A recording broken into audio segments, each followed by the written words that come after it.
Guerre du M23 dans le Kivu. Des violents affrontements se poursuivent à Rudefoué, dans le groupement Kigoma, en chefferie Bafouliru, entre les Wazalendo et les rebelles Twirwaneho et Red Tabara, alliés au M23. Ces combats se déroulent dans les hauts plateaux d'Uvira, au sud Kivu, dans l'est de la RDC, alors que le gouvernement et le M23 AFC ont signé la déclaration de principe pour un accord de paix à Doha, au Qatar. Urgent, le général Makenga, Biamungu et d'autres officiers de la coalition M23 AFC RDF viennent d'entrer à Bukavu ce samedi, le 19 juillet 2025. Selon certaines sources au sein de cette coalition, ils viennent pour organiser une offensive sur l'axe Kamanyola-Ouvra-Fizi.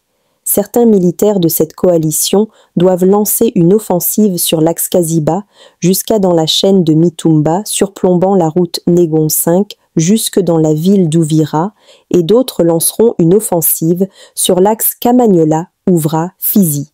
C'est une alerte générale. Du ministre de la Communication qui parle de la restauration de l'autorité de l'État ou du gouvernement en disant que vous allez vous retirer des zones que vous avez libérées.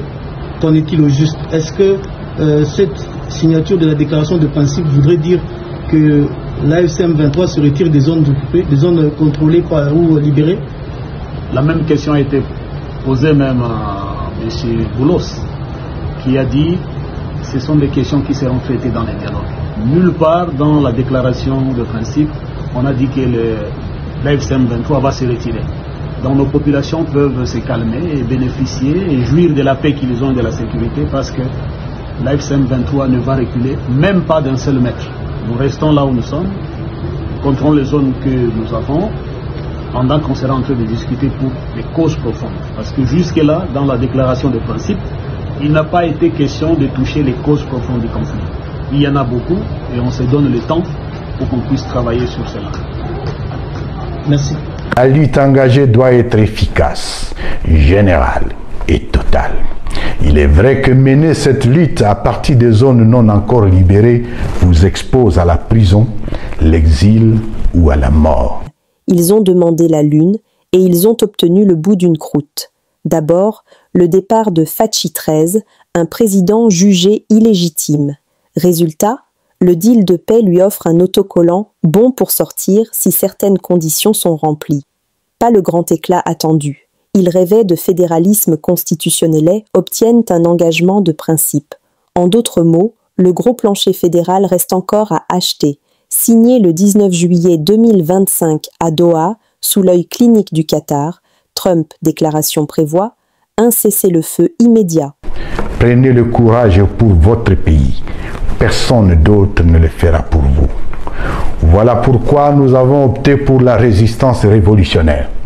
Nous sommes au temps d'engagement et de sacrifice. Prendre notre destin en main. La restauration de l'autorité de l'État dans les zones détenues par l'AFC/M23, libération de quelques prisonniers, rouverture de banques, mais pas de garantie ferme, juste des mesures conditionnelles. Oui, ils ont obtenu un accord.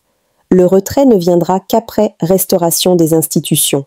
Un beau numéro d'équilibriste entre maintien de contrôle et pseudo-contrepartie. Un traître aujourd'hui sous un autocollant. Excellence, Monsieur le Président, sans avoir eu à payer le champagne. Très chers compatriotes, l'ennemi commun de tous les Congolais, c'est bel et bien M. Tshilombo et son union sacrée pour la nation. Nous lançons un vibrant appel à tous nos compatriotes afin de mutualiser nos forces et nos efforts pour barrer la route au funeste projet de monarchisation de la République et à toutes les forfaitures en gestation de la part de Tshilombo et sa bande. Nangaa, en tenue de chef de guerre, déclare fièrement qu'ils sont en train de se dissoudre. Le M23 AFC va se dissoudre. Oui, comme des grains de sucre dans un café trop sucré, mais sans baisser le taux de sucre. Pour conclure, ont-ils obtenu ce qu'ils exigeaient? Non, ils n'ont pas obtenu. Le départ immédiat de Tshilombo, la cogestion officielle du Kivu, la réécriture constitutionnelle vers le fédéralisme. Ils ont crié « Départ de Fachi », on leur a répondu « Attends la condition ». Ils ont brandi le fédéralisme, ils ont reçu un papier signé « On verra plus tard ». Aux éléments des forces de défense et de sécurité, déshumanisés et clochardisés par Tshilombo, rejoignez la révolution. Elle est constitutionnelle. Rejoignez l'Alliance Fleuve Congo à travers sa force. L'armée révolutionnaire congolaise, ARC, à qui je rends hommage. Et pendant qu'ils se gargarisent de fin du mouvement, le M23 AFC se maintient en survie, défiant toute dissolution. À toutes les forces vives de la nation, l'exemple de nos pères de l'indépendance, à qui nous rendons un vibrant hommage pour leur courage héroïque, mobilisons-nous pour sauver la nation. Tshilombo est affaibli, il va partir, de gré ou de force, par la volonté populaire. Bref, on rit jaune, on rit bien. Ils ont fait signer un accord, mais pas victoire instantanée. Ce qu'ils avaient exigé, non, ils l'attendront. Une dernière question, Monsieur le ministre. Les habitants de Goma, de Bukavu, de Rutshuru, de Bunagana retiennent quoi de la part du gouvernement après la signature de cet accord? Ce qu'ils doivent retenir, c'est que la paix est proche. Aujourd'hui, en 5 dates, nous avons pu mettre en place, il reste qu'un 6e acte, l'accord de paix qui découlera de cet accord de principe, qui nous permettra d'avoir sur papier toutes les conditions pour que la paix puisse arriver. Et maintenant, dans la marche vers la paix, nous avons la volonté de faire notre part et nous les ferons.